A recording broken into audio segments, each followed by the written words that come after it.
con las personas que hablé, insistieron en, oye, ama a México de verdad y ama a Jalisco también. Dice, y ama mucho a Jalisco. Sí. Y ¿No te contó la broma que tenían todos en el set? por favor, cuéntala. Ah, no. No, sí. Ya la tienes que contar, ya sí estás aquí.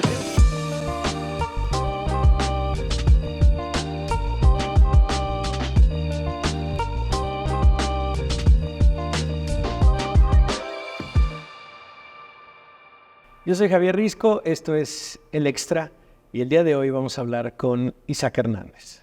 Bueno, primero que nada, bienvenido y gracias por acompañarme de verdad para este episodio. Hice mi investigación con un par de conocidos tuyos. Entonces, como seguramente lo sabes, como buen periodista tengo que revisar primero si la fuente es la correcta. Entonces, voy a soltar algunos datos que me dieron para ver si son reales y si realmente lo que me contaron pues van en una línea de la veracidad. Isaac Hernández es la persona más organizada que puede haber en la vida, ¿cierto? Sí, más o menos sí. Es medio sargento. Sí, Atascado de los tacos. también. Ya sé quién es. Le gusta mucho salir a bailar, principalmente reggaetón. No, pero durante ese periodo sí. Sí hubo testigos. Ya sé. Y fan de Enrique Iglesias. Sí. Entonces fue Manolo, ¿verdad? Entonces, partiendo de... todo lo que me dijo entonces va en la línea de la veracidad. Sí. Sí, fue curioso porque con Manolo pues, tengo mucha cercanía y sí, es uno de mis mejores amigos, pero es curioso porque no nos vemos muy a menudo, pero tuvimos la oportunidad de pasar 3 meses rodando una serie en Madrid. Ajá. Y sí, normalmente no me gusta el reggaetón, pero salíamos a medias puri allá en Madrid y pues me vio bailar reggaetón y lo di todo, lo admito, porque pues así soy. Y perdón, el mejor bailarín del mundo no hace pedazos a la gente cuando se pone a bailar reggaetón en un lugar. La verdad es que no me acuerdo de muchas cosas También. de lo que había pasado, pero sí me acuerdo que me la pasé muy bien. También salíamos mucho, pues todos los que estábamos en la producción, entonces estaba Alejandro Spicer, estaba Esther, salió Ernesto Alterio un día y me acuerdo que, bueno, nos la pasamos increíble. Me preocupa que andes hablando con Manolo. Con Manolo, no sé que mi fuente periodística sea Manolo. Sí. Pero mira, es interesante porque una de las cosas que escribían en un perfil que hicieron tuyo de Gato Pardo hace ya casi 6 años, una de las cosas que el periodista subrayaba muy bien cuando te preguntaba con quién podía ir para conocer más sobre tu vida, decías, bueno, creo que tal vez con mi hermana, pero dice, no hay más allá. Dice, la verdad es que me la paso moviéndome y no me permito como hacer amigos de largo alcance o amigos mucho más cercanos. ¿Ya es otra tu vida de 6 años para acá? Sí, yo creo que hay momentos en la vida para todo y en ese momento estaba construyendo este proyecto, precisamente lo de Despertares, estaba muy enfocado en eso, estaba también tratando de terminarme de formar y consolidarme como un bailarín principal en el mundo del ballet. Entonces, durante ese tiempo creo que estaba bailando en Ámsterdam, estaba viajando todos los fines de semana, tenía funciones en alguna parte del mundo, estaba entregado 100% a lograr consolidar mi posición en el mundo y también de vivir experiencias en mi profesión únicas. Ahí fue cuando fui a bailar al Teatro Mariinsky, al Bolshoi, fui invitado a la Ópera de París en ese momento. Entonces, ese era el momento para darle prioridad a ese lado, pero como lo refleja bien y me acuerdo y me alegro que me lo recuerdes, llegó un momento en mi vida donde empiezo, como todo, yo me fui a mi casa a los 12 años, empiezo a sentir cierto distanciamiento de mis relaciones personales y entonces tengo la fortuna de coincidir con otros profesionales que tienen un estilo de vida similar, porque también lo que nos acercó más que nada a Manolo y a mí es nuestra exigencia profesional que tenemos para nosotros mismos y la ambición que tenemos y las visiones y Y todo eso nos apasionó mucho, los intereses de ir a ver el teatro, de escuchar música, de contar historias. Y entonces empecé a darle tiempo a eso, que también es tan importante para un artista, para un creador, contenido de cierta manera. Sí. Y es curioso que me mencionas esas noches ahí en Madrid en las fiestas estas, porque me acuerdo que mi hermana Emilia me escribió en algún punto y le escribió a Manolo, de hecho, a decirle, oye, nunca había visto a Isaac así. Pues porque yo también soy una persona que aprecia mucho su privacidad. Sí. Bien poquita gente conoce mi sentido del humor o me conoce a mí como persona. Y eso ha sido contraproducente también en mi ambiente profesional. Pues mucha gente se intimida mucho. Entonces, como no saben si tengo sentido del humor o no, no saben cómo entrar. Entonces es raro, pero curiosamente cuando tengo este círculo de amigos, a veces me exponen. y a eso te expones claramente. Pero sí. En este perfil también decías esto, que era como, es un artista que nunca está. Dice, porque nunca he estado en ninguna parte. ¿Ya perteneces a algún lugar? ¿Ya estás con ese círculo cercano? Bueno, es difícil decirlo porque me agarras en un periodo muy interesante de mi vida ahorita, donde muchas cosas están cambiando simultáneamente, pero te puedo decir que tengo algo que es esencial y fundamental para mi vida. Tengo un bebé, es ya un niño, tiene 3 años y para mí el estar es el poder estar con él, estar presente con él y muchas veces me causa muchos conflictos internos y prácticos también, porque cuando estoy con él me entrego. Estás con el punto. En lo absoluto, ¿no? Entonces, eso es lo que me ha hecho sentir que mi vida ha cambiado verdaderamente. Y también estoy tratando de dedicar tiempo también a las personas que han estado ahí para mí en momentos difíciles. Eso también es cada vez más importante. Y tratar de consolidar estas amistades, porque finalmente todo pasa en la vida, pero estas amistades son la constante. Te puedo decir, por ejemplo, que tengo unos amigos italianos que conocí en un avión de Moscú a China. Yo iba a hacer unas funciones a China. Y se sentó en mi asiento y lo traté de mover en español, porque dije, pues estamos en Moscú y vamos a China, le puedo hablar en cualquier idioma, no me va a entender. A ver si...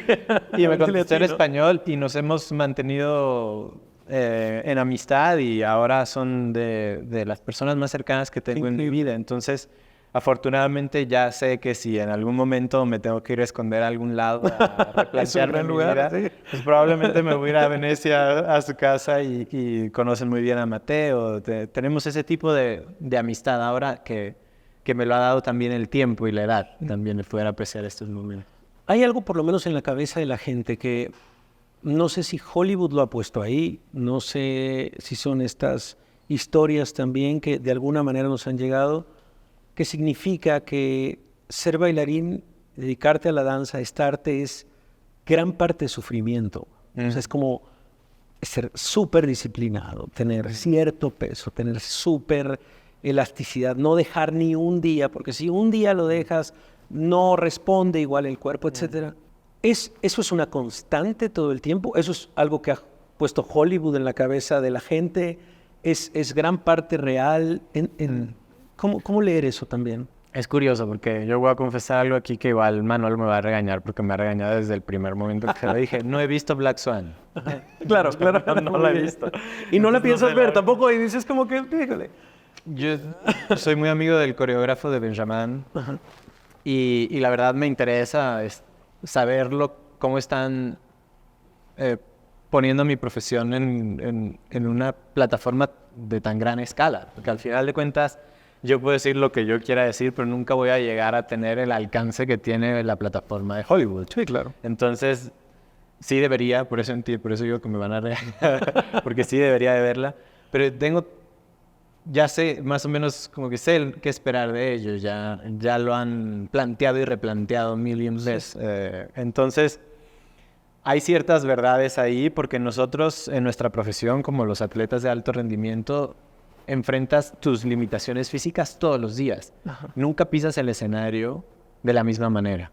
Siempre hay un calambre, hay un músculo que está sobretrabajado, siempre es un constante ajuste y negociación con tus habilidades o tus limitaciones. Y entonces vas aprendiendo sobre tu persona y sobre tu físico de tal manera que tú sabes qué obstáculos puedes superar. No sé, tengo la pierna izquierda destrozada, pues vamos a hacer las cosas para la derecha. Y tomas esas decisiones en el momento, ¿no? Entonces, esa constante sí es una realidad.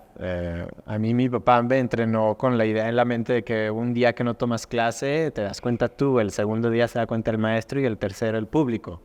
Y ya para entonces es muy tarde, ¿no? Entonces, eso siempre está presente. Lo que yo he entendido de mi profesión es que para ser excelente en esta profesión, para poder desarrollar tus habilidades al máximo, para poder también ejercer la profesión al máximo, necesitas ser muy inteligente. Y muchas veces cuando lo reduces a un lema tan simple como eso, de trabajo todos los días, probablemente te vas a lesionar para la edad cuando llegues a ser bailarín principal, vas a tener lesiones serias. Entonces, lo más importante para mí ha sido encontrar personas en mi profesión que me paren de cierta manera y que me digan, ya has hecho suficiente por hoy, descansa. Es más importante descansar, es más importante llegar al espectáculo. Y cuando tienes la personalidad como yo, que soy medio sargento, como dicen, Sí. medio obsesivo en estas cosas. Me dijo un freak control. Sí. No otra de Pues es que si me hubiera dejado, le hubiera dirigido las escenas que hice yo también. Pues es difícil aceptar estas situaciones también, sobre todo cuando tienes una meta, un sueño y sientes que pierdes el concepto de lo que es dar tu máximo. También porque yo siento que es mi responsabilidad llevar mi físico a sobrellevar las barreras y forzarme a ser mejor todos los días. Entonces, hay ciertas tendencias que te pueden llevar a un extremo donde te pueden lastimar, ¿no? Pero lo que sí es una realidad es que Hollywood, como lo hacen en todo, han explotado ciertas características y lo han simplificado, porque es lo más fácil, es lo más reconocible. Y vende. Claro, es lo más fácil de llegar a comunicar, cuando en realidad nuestra profesión es tan complicada y tan compleja como el ser humano. Claro. Y ahora que dices y mencionas la palabra escenario, ¿qué fue lo que te sedujo de la cámara? ¿Quién te invitó a dar ese paso a las series, a decir, oye, creo que podría ser un personaje, creo que, mira, ahí te ve este guión, ¿qué te parece? ¿Cómo fue ese primer contacto? Pues el primero fue Carlos Saura. Carlos Saura, que estaba con un guión. Yo había sido fan de su trabajo porque mi papá me ponía Bodas de Sangre, Claro. Carmen, que hizo con Antonio Gades, que era uno de mis bailarines favoritos. Y no quería perder la oportunidad de trabajar con alguien como Carlos. También me dije a mí mismo, cuando me retire, cuando deje de bailar, probablemente no la voy a ver la película hasta entonces. Y no planeaba verla hasta entonces, pero después En su resultó retiro. que fui a En un su festival a sentarme en medio de Vittorio y de Carlos a verla y me dio el ataque. Pero yo quería también retarme a mí mismo. Yo nunca me planteé, si te soy honesto 100%, nunca pensé que tenía las capacidades para hacer lo que Baryshnikov hizo, que Baryshnikov fue un gran ejemplo en ese sentido, que se diversificó muchísimo, terminó haciendo Sex and the City, hizo películas, hizo teatro, hizo un montón de cosas, y yo lo veía como, bueno, si hago lo que él hizo en el ballet, con eso me doy. Pero cuando me empiezan a llegar estas oportunidades, yo siempre le he tenido terror a perder oportunidades, porque finalmente cuando me llamaron para bailar a la Ópera de París, mi primer instinto me dijo, no, son solo 3 días de ensayo y tienes que bailar para tu lado malo, para la izquierda, ¿no? Porque su coreografía es... Tu se lado hace para malo ambos- es el izquierdo. Sí, se hace para ambos lados en París. La coreografía la hizo Nuria y yo. Y justo colgué el teléfono y me escuché a mí mismo y dije, no puede ser, no se puede vivir la vida de esa manera, nunca lo he hecho de esa manera, voy a hacerlo. Y después, cuando esté en el escenario, veo qué pasa, ¿no? Entonces me pasó lo mismo en esta experiencia en el cine. Dije, obviamente tengo muchísima experiencia en el escenario, no voy a llegar a ceros al set. Lo que yo no sabía es que el guión final me lo iban a entregar el día que empezamos la grabación. Tampoco estaba claro quién iba a ser la actriz protagonista y resultó que fue Ana de la Reguera. Y Ana de la Reguera es ahora una de mis mejores amigas y tenemos una gran relación. desde el principio porque le fascina el ballet. De hecho, en ese periodo ella venía a tomar clases conmigo de ballet con mi maestro mientras filmábamos. Pero me llegó a mi vestuario ese día a decirme, pues vamos a repasar la escena que vamos a filmar ahorita. Y yo nunca había pasado por esa experiencia, pero siempre he tratado de recordarme que la carrera que tengo la tengo por ser valiente, de cierta manera, y por cierta... sí, no sé ni cómo explicarlo. Yo creo que la palabra es valiente. No me parece que esté mal el adjetivo y creo que puedo hacer un paréntesis aquí, un pie de página que me va a agradecer la gente. ¿Cómo llega un bailarín a saber que su lado izquierdo es el malo? ¿Cómo explicas didácticamente a la gente que nos está viendo que tu lado izquierdo es el malo? Es lo mismo como escribir. Si practicas y te haces ambidiestro, es lo mejor para un bailarín, porque muchas veces, bueno, le da más libertad al coreógrafo para poder decir, en lugar de hacer la pirueta hacia este lado, quiero que sea hacia este lado, para después hacer un salto hacia ese lado. Y si no puedes hacerlo para la izquierda, tienes que ajustar tus ángulos y cambia un poquito la narrativa de lo que estás diciendo físicamente. Nureyev honestamente lo hacía para garantizar que en los bailarines, lo hacía por dos razones. Una, para que nadie más lo pudiera hacer y él bailar todas las funciones, y eso me consta. Y otra, para obligar a esa generación de bailarines a la que le estaba creando esos ballets a mejorar constantemente y a que cada vez que estaban en el escenario fuera un gran reto. Y de hecho, ese reto en la Ópera de París me hizo mejorar muchísimo. El ballet de Nureyev, de Romeo y Julieta en Londres, me hizo mejorar muchísimo, porque me obligó a hacer cosas que yo pensé que nunca iba a tener que hacer, porque digo, bueno, si soy buenísimo para la derecha, nadie me va a pedir que haga nada para la izquierda. Entonces, ahora ya con esta experiencia, ya tengo capacidad para defenderme para la izquierda. No tan bien como para la derecha, pero para la izquierda ya me sale. Muy bien, digo, explicado. El fin del paréntesis. Y un poco regresando al tema del escenario y al tema de lo que es el cine, estas experiencias como alguien tiene que morir, el repetir las escenas constantemente, el hablar de un guión, el hablar de una intención, decía, por ejemplo, y me practicaba Manolo, dices que es un tipo como tan consciente de su cuerpo y tanto tiempo hecho teatro, dice... En la tele y en el cine nos pasamos cuidando, por ejemplo, los desnudos todo el tiempo, como las sombras, y tienes que estar en esta posición, dice, y estar con Isaac era como una libertad total, decir, bueno, es que yo puedo hacer esto sin cortar. Sí. Y decía él, no, es que tenemos que cuidar esta escena, tal. Sí. Un poco como, si te está gustando eso, te está gustando también la manera en la que se hace ese arte. Es un lenguaje diferente, pero sí tiene mucho que ver con la fisicalidad. Y de hecho Manolo fue el primero que recalcó mucho eso. Decía, es que hay cierta intención en la manera en la que entras a una escena o en cómo estás parado simplemente escuchando. Hay cierta narrativa en tu fisicalidad que muchas veces los actores no tienen por naturaleza.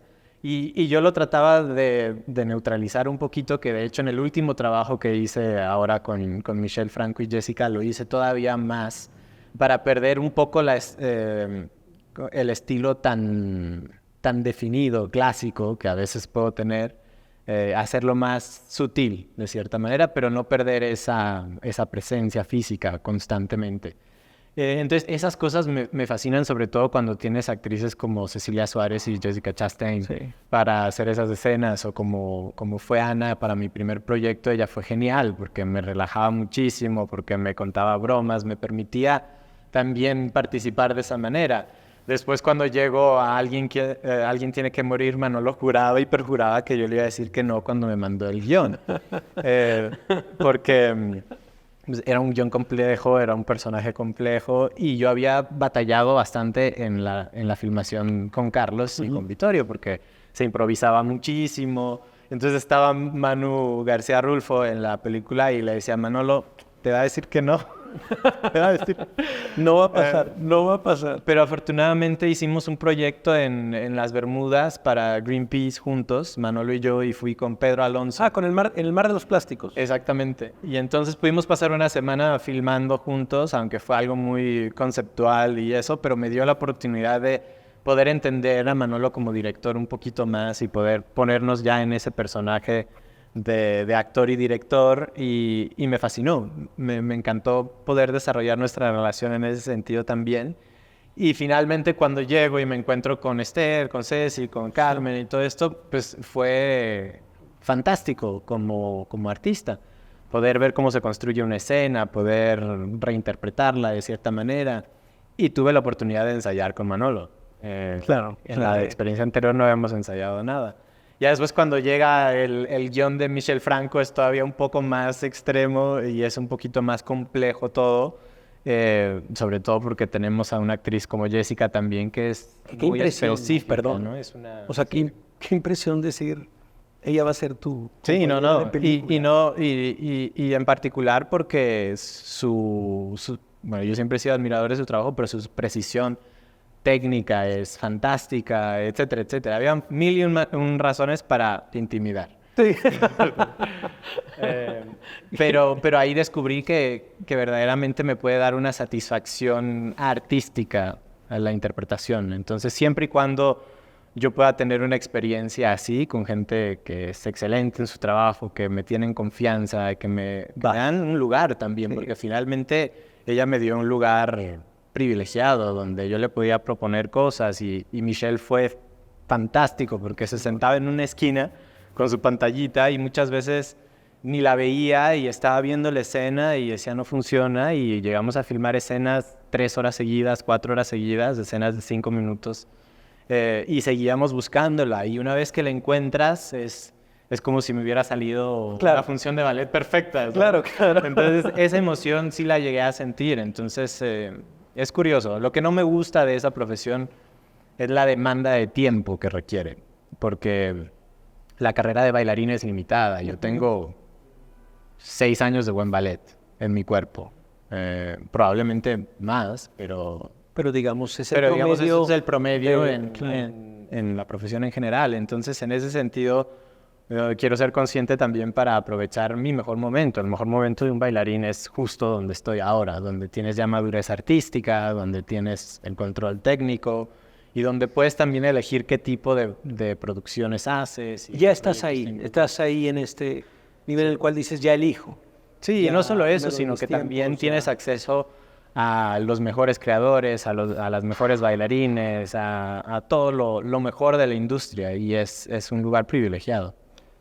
Y cuando ves a esos que están de 18, de 19 años, con 15 años de diferencia, y que los ves y dices, claro, la fuerza es distinta, se cansan menos, tiene tal, pero claro, tienen un balance de decir, tienen mucho por recorrer, ¿sabes? O sea, no todo es lo físico. ¿Qué te hace pensar cuando ves a alguien que dices es una dotada, es un dotado? Es curioso porque yo me cansaba más de joven que me canso ahora, y creo que mi cuerpo funciona mejor ahora. Cuando tienes 18 años y sales al escenario hay como un bloqueo intelectual, no sé qué sucede, pero no puedes procesar la información como paso por paso. Te viene un bloqueo mental y sí viene una energía y una adrenalina increíble donde sientes que puedes saltar un edificio entero, pero eso te impide una respiración constante, te impide estar presente en la situación. Entonces, yo disfruto mucho más bailar ahora y he sabido llevar mi físico de tal manera que ahora es donde me encuentro más fuerte que nunca. A veces extraño la adrenalina y los nervios, porque eso sí se va perdiendo, perdiendo, pero por eso vengo al Auditorio Nacional. Claro. Pero cuando yo veo a un joven así, que sobre todo que tenga talento físico extraordinario, siempre espero que tenga a la gente un entorno adecuado para también nutrir su mente, su espíritu como persona, su identidad como persona. Porque muchas veces puedes llegar a ver a un gran ejecutante técnico en el escenario y puede significar absolutamente nada. Entonces, lo más bonito para mí es ver un joven que tiene también una curiosidad por la vida, por la literatura, por ejercer la profesión como tal, no solamente por ejecutarla. Y hablabas un poco del Auditorio Nacional y me gustaría en esta parte final hablar un poco de el amor a México. Con las personas que hablé, insistieron en, oye, ama a México de verdad y ama a Jalisco también. Dice, y ama mucho a Jalisco. ¿No te contó la broma que tenían todos en el set? Por favor, cuéntala. Ah, no. No, sí. Ya la tienes que contar. Ya si estás aquí tienes que contar.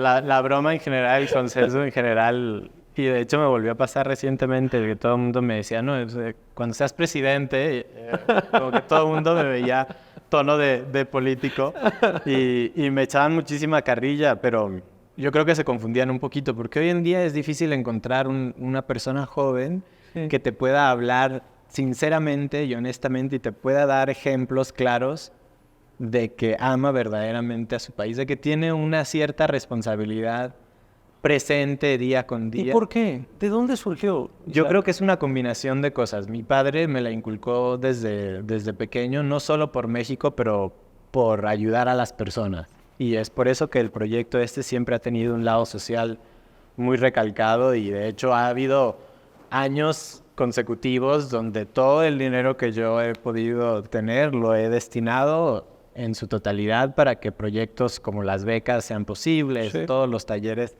sean posibles, también porque entendía que ese era el momento donde podía lograr esa diferencia en las personas.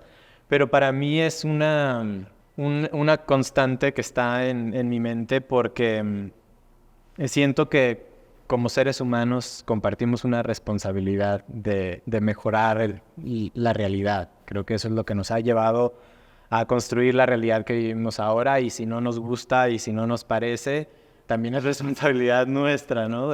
O sea, claro, no volteas a otro lado.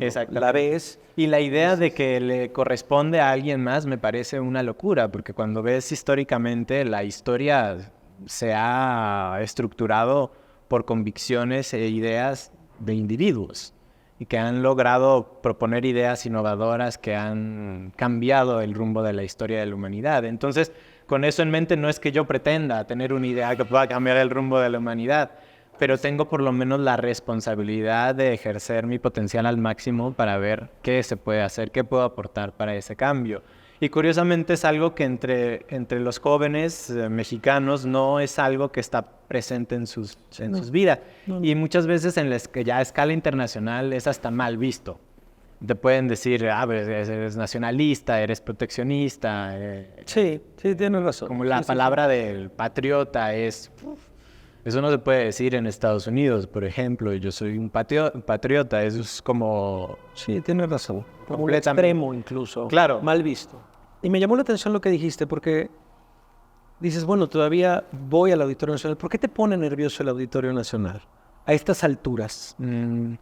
Es un escenario como ninguno, ¿no? 10,000 personas son abrumadoras, de cierta manera. México es abrumador. Sí, pero también, ¿sabes qué? Soy muy consciente del esfuerzo que hace la gente por estar ahí. Y esa es una responsabilidad que he sentido desde el principio. Entiendo que no todas las personas tienen la posibilidad de comprar un boleto y que hacen un esfuerzo titánico para estar ahí, para compartir ese momento con uno de sus familiares porque no puede venir toda la familia junta, etcétera, etcétera. Y yo he sido muy cuidadoso de proteger el contenido artístico y la calidad artística del proyecto. La curaduría. Pero al mismo tiempo tratar de hacer que los boletos sean lo más accesibles posibles y que pueda verdaderamente ser una opción de entretenimiento para muchas personas. Entonces, el hecho de que vayan, hay gente que viene en autobús 30 horas para traer a su hijo a poder ver esa función, es otro significado para el proyecto. Y también yo, tanto como creo en el potencial en México y en esta responsabilidad que tenemos, creo también en las artes. Porque yo lo vivía en primera persona. Yo sé lo que es estar en el patio de una casa de la colonia Seattle y que una herramienta como el ballet clásico transforme tu vida, tu mente, tus sentimientos, tus emociones, que te abra el mundo. Yo sé lo que es estar sentado con la reina de Inglaterra en una cena, después de haber empezado a bailar en el patio de la casa. Entonces, ese tipo de herramientas que le permitan a una persona cambiar su vida de esa manera tan radical, pues son una herramienta que me parece imposible de ignorar para un país como México con tantas realidades diferentes. ¿Y qué ha cosechado Despertares? Porque ya estás en esa época.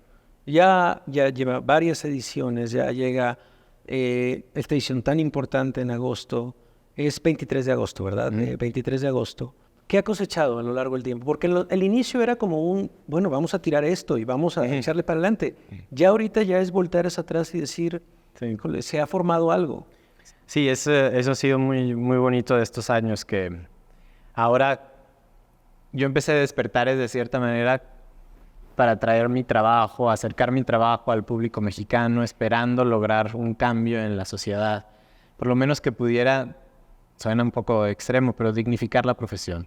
Aquí en México yo lo pasé de niño, tuve la fortuna de entrenar en mi casa con mi papá y de estar de cierta manera protegido de esa situación, pero cuando yo salía a la calle, cuando yo le contaba a alguien que yo era bailarín, cuando iba a buscar apoyos, me daba cuenta que la gente no lo podía tomar en serio, no lo podía ni siquiera dimensionar. Era como, ¿qué vas a hacer cuando crezcas? O ¿por qué no estudias? ¿O qué vas a estudiar? ¿O bailarín de qué? Sí, o vas a ir a las Olimpiadas, o te vas a morir de hambre.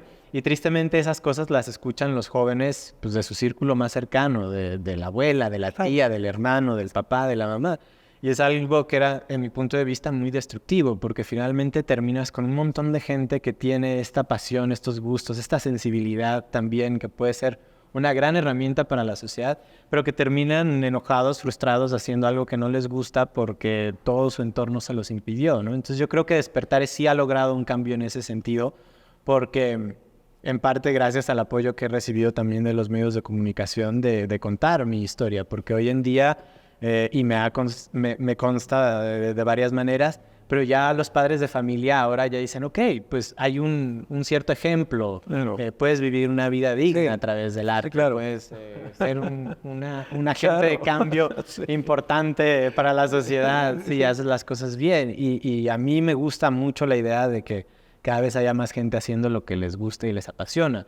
Y ya cuando lo ves de una manera práctica, pues hemos tenido a niños que han sido becados para el San Francisco Ballet, para el English National Ballet, para el Royal Ballet de Londres. Y yo he hecho eso de cierta manera para garantizar que el público que estamos creando ahora a través de este proyecto de Despertares, cuando yo ya no esté o cuando decida que el ballet no es lo mío, que tengan grandes artistas mexicanos que ir a ver al escenario, que sigan estos proyectos caminando, que sigan utilizando esta inercia que antes no existía. Entonces, una vez que ya está encaminado este proyecto, creo que el potencial es enorme. Yo lo que espero de ellos, y que muchas veces ni siquiera hablo con ellos después de que reciben la beca, pero sí espero que sientan cierto compromiso con regresar a su país. Y es lo único que les pido. Yo nunca he pedido que salgan a decir gracias a Despertares, ni mucho menos. Simplemente que entiendan lo que conlleva que esa oportunidad les llegue y que se sientan con cierta responsabilidad de que esa experiencia la puedan vivir otros jóvenes mexicanos. ¿Qué tendremos para Despertares este 23 de agosto? ¿Qué has preparado? Es el 10º aniversario, bueno, es la 10ª edición, entonces he traído un par de cosas que a mí me gustan y que tengo ganas de ver. Exactamente. Como Dos de Akram Khan, me parece que es uno de los duetos más bonitos que se han hecho en toda la historia de la danza clásica. Pero también, por ejemplo, traigo la versión de Giselle que hizo que el mundo del ballet se volviera,